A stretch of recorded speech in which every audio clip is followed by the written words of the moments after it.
Salut et bienvenue. Aujourd'hui, nous sommes à notre deuxième épisode de notre histoire, les histoires de Roro.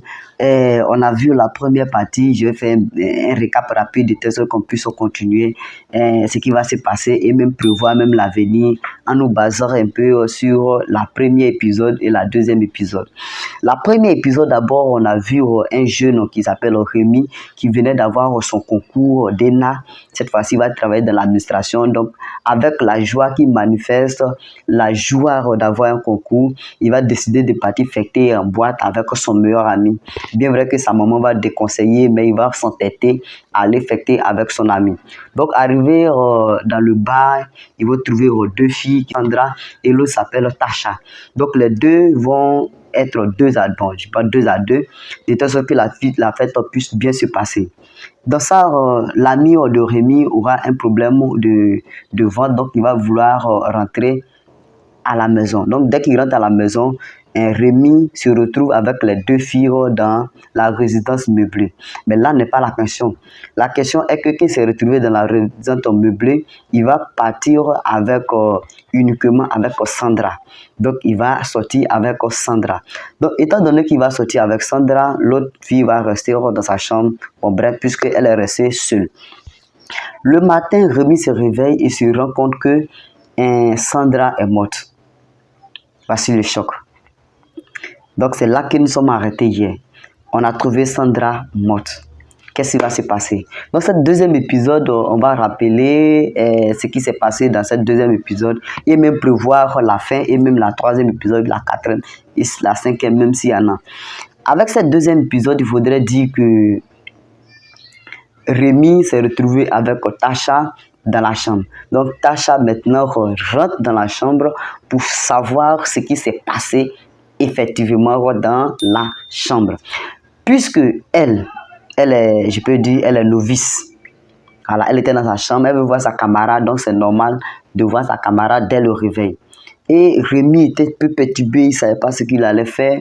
Et en même temps, Tasha est rentrée dans la chambre. Elle a trouvé le corps de Sandra à terre. Donc elle est morte. Donc la première chose qui vient à sa tête est que c'est Rémi qui a tué sa camarade Sandra. Donc voici comment l'histoire s'est passée, comment l'histoire se déroule. Jusqu'à présent, il y a tellement de suspense dans notre histoire que voici comment ça continue. Puisque je rentre dans la chambre, je trouve que c'est toi qui es avec ma camarade et je trouve ma camarade morte.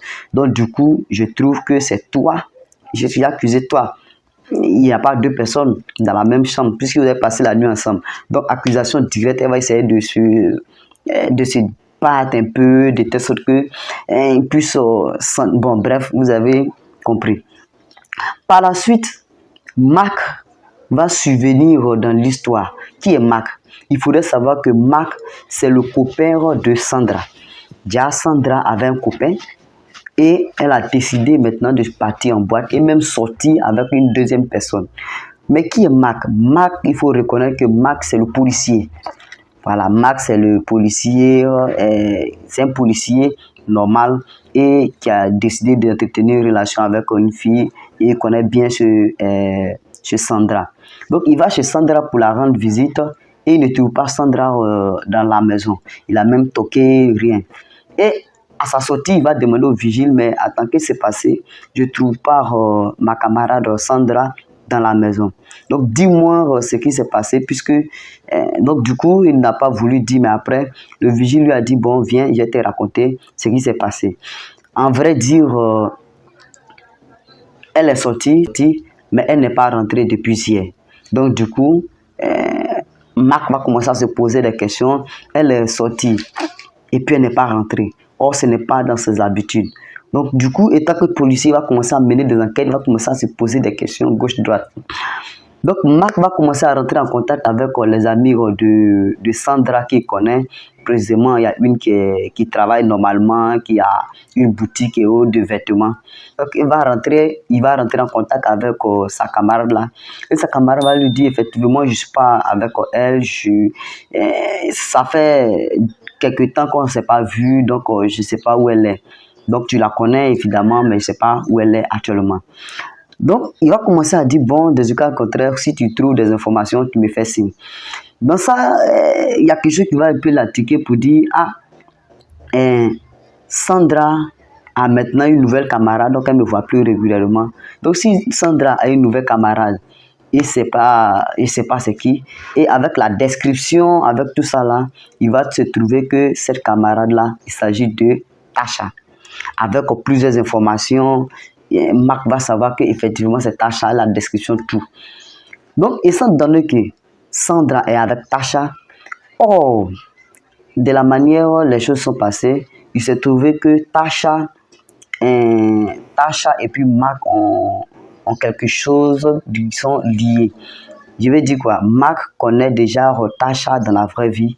Donc, il va commencer à accélérer puisque il va se sentir un peu menacé que Sandra est vraiment en danger. Donc, je ne sais pas qu'est-ce qu'il anime comme intention de savoir que Sandra est vraiment en danger puisque elle est avec Tasha. Donc, qui est Tasha en réalité? Moi, je me pose cette question, qui est Tasha en réalité? Puisque Marc va commencer à accélérer même les recherches. Et Marc va partir voir une autre fille qui travaille dans les Kenini. Les Kenini, c'est ceux qui font qui livrent les Ken. Et les Ken, c'est les... Bref, vous avez tout compris. Donc, Marc va partir voir cette deuxième personne, deuxième amie proche de Sandra. C'est que de la manière... celle-là est l'amie de Sandra, c'est qu'effectivement, le policier là a pris Sandra, le policier Marc, est-ce qu'on va commencer à sortir avec Sandra, et Sandra, il faudrait dire qu'on peut connaître ses antécédents en suivant cette logique-là. C'est que c'est Marc qui a enlevé Sandra dans la poche. Ok, vous avez compris. Donc du coup, si c'est Marc qui l'a enlevé dedans, à cause elle est partie voir dans la base qu'est-ce qui s'est passé. Et effectivement, avec des informations et autres, ils ont trouvé le numéro de Tasha. Donc Tasha, voici le problème. C'est toi maintenant qui est devenu suspect numéro 1 dans notre histoire. Donc, Marc va commencer à localiser le téléphone de Tasha. Bien évidemment, dans l'épisode 1, il y a une chose, il a oublié de rappeler, c'est que, étant donné que le téléphone sonnait beaucoup, donc Marc va essayer de localiser le téléphone de Sandra, mais le téléphone sera éteint. Et maintenant, puisqu'on sait maintenant qu'elle est avec Tasha, il va maintenant commencer à localiser le téléphone, le nouveau numéro, le nouveau téléphone de Tasha. C'est que cet épisode nous réserve évidemment, mais je me dis que ça sera un peu difficile de pouvoir connaître un peu la suite. Donc, pour dire, aujourd'hui, j'ai mélangé un peu ce qui va se passer de ce qui est là maintenant. Donc, dites-moi ce que vous en pensez pour l'épisode 2, qu'est-ce qui va se passer et qu'est-ce qu'il y aura comme difficulté au niveau de cette série-là. Vraiment, je me demande la fin, ça sera comment, je me demande comment les choses vont se passer. Vraiment, il y a beaucoup de choses qui restent en suspens. Dites-moi ce que vous en pensez et on se retrouve demain pour l'épisode numéro 3.